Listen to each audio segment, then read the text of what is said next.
आदाब, नमस्कार, सत श्री अकाल, जय हिंद। दोस्तों, जब तक हम आप तक पहुंचेंगे उससे पहले यकीनन सारे हिंदुस्तान के अखबारों ने, सोशल मीडिया ने, चैनल्स ने जो पंजाब में उथल पुथल चल रही है उसके बारे में बहुत कुछ लिखा होगा और सुनाया भी होगा, कहा भी होगा। कल बिट्टू जी कांग्रेस छोड़ गए। आज आपके एक MP, sitting MP Rinku ji Jalandhar से छोड़कर बीजेपी में आ गए। सो ये पंजाब में कुछ इलेक्शन से पहले ये हलचल हुई है जिसने सत्ता के गलियारों में बहुत ही हंगामा क्रिएट कर दिया है। हम ऐसी किसी बात पर चर्चा नहीं करेंगे जो हो चुकी हो। हुआ यूँ कि आज सुबह मैं अपने साथियों के साथ, सैमी जी और टिम्मी के साथ वहाँ सैर करने गया सुबह छोटी बारादरी कॉम्प्लेक्स में। तो वहाँ देखा कि कुछ गैदरिंग्स इकट्ठी हुई थी जिसमें जो पुराने कांग्रेसी हैं वो वहाँ खड़े हुए थे और आपस में विचार विमर्श कर रहे थे, बातचीत कर रहे थे। चेहरे उनके बुझे हुए, नेचुरली बुझे होने भी चाहिए थे और बुझे हुए थे भी। वो वहाँ सर बेअंत सिंह जो पंजाब के फॉर्मर चीफ मिनिस्टर थे, वज़ीर आला हुआ करते थे, जिनकी शहादत हुई थी, जिनको टेररिस्ट ने ह्यूमन बॉम्ब से उड़ा दिया था, वहाँ उनका एक स्टैचू लगा हुआ है, बुत लगा हुआ है, वहाँ वो खड़े हुए थे। तो उनमें से कुछ हमें भी जानते थे, हम भी उनके पास खड़े हो गए। तो सुन रहे थे, सब गमज़दा थे, सब अफसोस कर रहे थे बिट्टू जी का, क्योंकि रवनीत बिट्टू साहब 3 बार के जीते हुए एमपी पंजाब कांग्रेस से सर बेअंत सिंह जी के पोते हैं, ग्रैंडसन हैं। और जो उनको मिला उनकी अपनी काबिलियत पर नहीं मिला था, इसमें कोई दो राय नहीं। वो सर बेअंत सिंह के नाम पर उनको मिला था। सर बेअंत सिंह की फैमिली डिज़र्व भी करती थी, जितना डिज़र्व करती थी कांग्रेस ने उससे ज़्यादा भी दिया उनको। ऐसा नहीं कि नहीं दिया, बहुत दिया। वो छोड़ गए कांग्रेस अचानक ही। उससे वो सब कांग्रेसी आपस में बात कर रहे थे। इतने में सबने देखा, हमने, कि सर बेअंत सिंह जी रोना शुरू कर दिया। बुत में से पता नहीं क्या हुआ, कैसे हुआ, ये हम नहीं जानते चमत्कार कैसे हुआ, वहाँ आत्मा आई या क्या हुआ। तो बुत में से आंसू निकलने शुरू हो गए और बुत में से निकलकर, वहाँ सीढ़ियाँ लगी हुई हैं बुत के पास, क्योंकि वहाँ जब उनको श्रद्धांजलि दी जाती है वो सीढ़ियों से चढ़कर उनके गले में तब वो हार वगैरह डाला जाता है उनकी यौम, जो उनकी जो थी शहादत वाले दिन, यौम शहादत पर। तो वो सीढ़ियों से नीचे उतरे और आकर सब कांग्रेसियों से हाथ जोड़कर खड़े हो गए और कहने लगे कि देखो दोस्तों, मैं आज बहुत शर्मिंदा हूँ। जो कुछ मेरे ख़ानदान, जो कि मेरे वंशज ने, जो कि मेरे सक्सेसर ने, जो कि मेरी अगली पीढ़ी ने किया है, उससे मैं बहुत शर्मसार हूँ और बहुत ही गमज़दा हूँ। मैं आप सबसे माफ़ी मांगता हूँ। इससे ज़्यादा मेरे पास, सर बेअंत सिंह जी कहने लगे, अल्फाज नहीं है। मैं आप लोगों से कहता हूँ, सारे पंजाब से कहता हूँ कि आज के बाद कांग्रेस का कोई भी आदमी डायरेक्टली और इनडायरेक्टली रवनीत बिट्टू का मेरे साथ कभी जिक्र ना करे। मैं उसे आज पब्लिकली डिसोन करता हूँ, बेदखल करता हूँ, क्योंकि उसने इतना बड़ा जुल्म किया है मेरे साथ। कांग्रेस के साथ जुल्म नहीं किया, मेरे साथ जुल्म किया है। तो इससे ज़्यादा और बेचारे क्या कहते हैं। बहुत मतलब काफ़ी क्या कहते हैं, तरस वाली स्थिति थी उनकी। वो कहकर फिर वापस बुत में एंटर हो गए और हम सब खड़े रहे। आपस में 2-4 मिनट बात हुई, वापस आ गए। तो ये बिट्टू जी के दादाजी के तासुरात है, जो दादाजी ने हम सबको अपनी ज़ुबानी बताए। इससे ज़्यादा हम ना रवनीत के बारे में कुछ कहना चाहते हैं, ना कांग्रेस के बारे में और कोई बात करना चाहते हैं। असूल, आदर्श, प्रिंसिपल, देश सेवा, क्या है ये सब?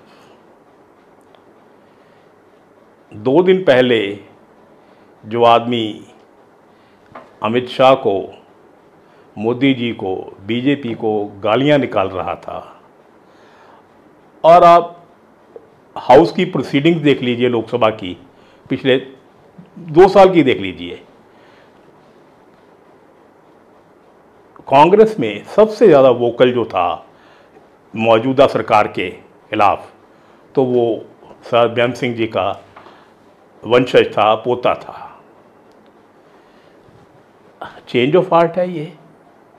क्या है ये? कोई तो समझाए, कोई तो बताए यार। सियासत इतनी गिर सकती है, इतनी गहरे खड्डे में गिर सकती है।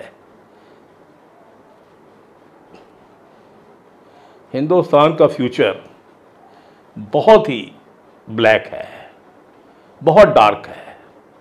ऐसे लोग अब देश को आगे लेके जाएंगे? अरे शर्म, क्या करे? शर्म शर्म क्या लफ्ज़ है? शर्म लफ्ज़ भी इन लोगों के लिए छोटा है। किस मुंह से अब ये लुधियाने में बीजेपी की टिकट पर वहाँ लोगों पर कैंपेनिंग करेगा, लोगों से वोट कैसे मांगेगा? क्या कहेगा यार? ये इतनी बेशर्मी, इतनी गिरावट। मान लिया अगर हार भी जाता तो क्या आफत आ जाती यार? जिंदगी सिर्फ जीत ही है। हार जीत सिक्के के 2 पहलू हैं सर। कभी कोई आदमी अगर इलेक्शन है, एक जीतता है, एक हारता है। ये कहाँ लिखा है कि आपने हमेशा ही जीतना है? और असूलों को छोड़कर, वो वसीम भाई ने कहा एक जगह, वसीम बरेलवी साहब का, अब क्या शेर सुनाएं लोगों को यार? इन्होंने तो सब कुछ ही छोटा कर दिया।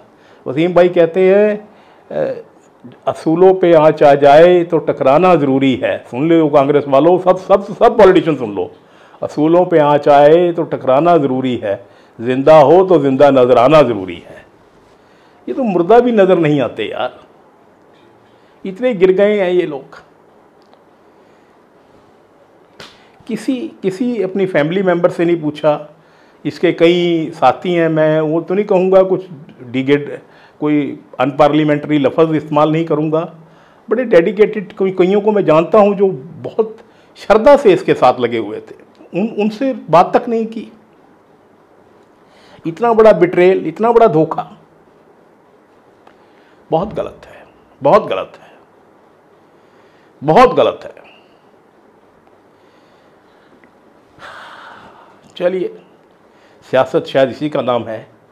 इसके साथ एक छोटी सी खबर और है पंजाब की, बहुत छोटी सी। आज जगबानी में हमने पढ़ी कि पटियाला के कुछ टकसाली, मैं बड़े ये लफ्ज़ ध्यान से सुनने वाला है, टकसाली कांग्रेसी इकट्ठे हुए एक जगह पर, और उन्होंने कांग्रेस हाईकमांड, जो कि सबसे खस्सी और सबसे इनकॉम्पिटेंट हाईकमांड है, अगर कांग्रेस हाईकमांड अच्छी होती, दम होता, तो आज कांग्रेस का ये हाल ना होता। कांग्रेस इस वक्त बिल्कुल वेंटिलेटर पर है और पता नहीं कब मर जाए। वेंटिलेटर पर आदमी, मैं डॉक्टर हूँ, मैं जानता हूँ वेंटिलेटर पर 2 ही बातें होती हैं, या आदमी ठीक होता है या मरता है। आसार मरने के हैं, ठीक होने के कम हैं। क्यों? क्योंकि मैंने पहले बताया भी, due to incompetent high command. बहरहाल, तो जो मैं आप बता रहा हूँ छोटी सी बात, ये लोग इकट्ठे हुए सो कॉल टकसाली, इन्होंने हाई कमांड से ये कहा है कि अगर आपने एक पटियाले के कैंडिडेट हैं, नाम आ रहा है उनका, उनको मिले टिकट, नहीं मिले हमें नहीं पता, अगर डॉक्टर धर्मवीर गांधी, जो कि सच्चाई में एक देवता है जिसको लोग आज भी पूजते हैं, ये मैं पूरी अथॉरिटी से बात कह रहा हूँ, अगर कोई पूजा जाता है पटियाले में वीर जी के बाद, तो ये शख्स है, मसीहा है ये गरीबों का। चल रहा है कि इसको टिकट मिल सकती है, ठीक है जी। तो इन लोगों ने कहा है कि अगर पार्टी ने धर्मवीर गांधी को टिकट दे दी तो ये एक सुसाइड होगी, हम कोई एक्शन कर सकते हैं। अच्छा, ये जो थे आप फोटो में देख लीजिएगा, जो जो थे, राजपुरा वाले थे, पटियाले वाला थे और घनौर वाले थे, कई थे ये लोग। ये कोई धर्मवीर गांधी को टिकट देने के खिलाफ नहीं है। ये सब, ये जो पटियाले की एक खातून है ना, जो रॉयल फैमिली से हैं, जिन्होंने अभी बीजेपी ज्वाइन की है, 24-25 साल सत्ता भुगत के, जिन्होंने 4 काम भी नहीं किए पटियाले में 24-25 साल की सियासत में, 25 साल की राज में, 25 साल राज किया इस औरत ने, और 5 काम नहीं गिना सकती ये लेडी। तो ये सब जो टकसाली कांग्रेसी अपने आप को कहते हैं, सब उनके टुकड़ों पर पलते थे। सब ने बेइंतहा प्रॉपर्टियां बनाई हैं, सब के सब ने, और सब ये भूखे मरते थे। एक साइकिल पे फेरी लगाता था, एक मुंशी था, ये ऐसे लोग थे सब।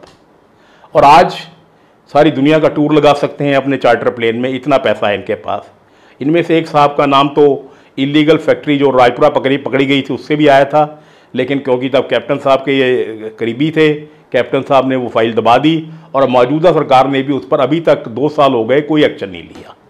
बहरहाल ये सियासत है, सब चलता है, पैसा पूसा आम सी बात है, हर एक पार्टियों को पैसा चाहिए, चाहे कोई हो। ये तो हम देख ही रहे हैं, वहाँ केजरीवाल साहब का भी चल रहा है कुछ ना कुछ। तो ये लोग इनडायरेक्टली उस मैडम की, उस खातून की, उस मोहतरमा की मदद करना चाह रहे हैं, ताकि ये चाह रहे हैं कि डॉक्टर धर्मवीर गांधी जो एक स्ट्रॉन्ग कैंडिडेट है उसको टिकट ना मिले और ये औरत जीत जाए। और इनका कोई मकसद नहीं है, इनकी लॉयल्टी आज भी उस रॉयल ख़ानदान से है। ये जो प्रिंस चार्मिंग की जो हाई कमांड है, इस बात को ध्यान से समझ ले कि ये कोई टकसाली कांग्रेसी नहीं है, ये सब मौकापरस्त कांग्रेसी हैं।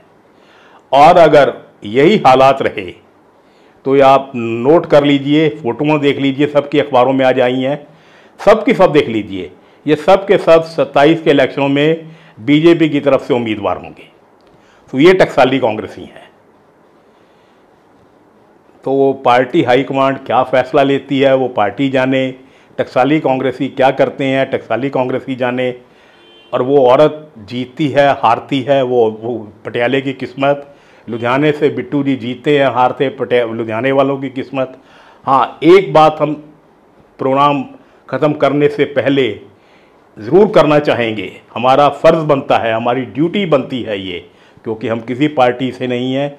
हम आज भी चाहते हैं कि हमारा देश कुछ सर्वाइव कर जाए, कुछ उसमें जान पड़ जाए। तो हम ये कहते हैं कि लुधियाने वालों से, पटियाले वालों से ऐसे कैंडिडेट को वोट मत दीजिए, चाहे कुत्ते को वोट डाल दीजिए, चाहे हारने वाले कैंडिडेट को वोट डाल दीजिए, चाहे नोटा पे डाल दीजिए।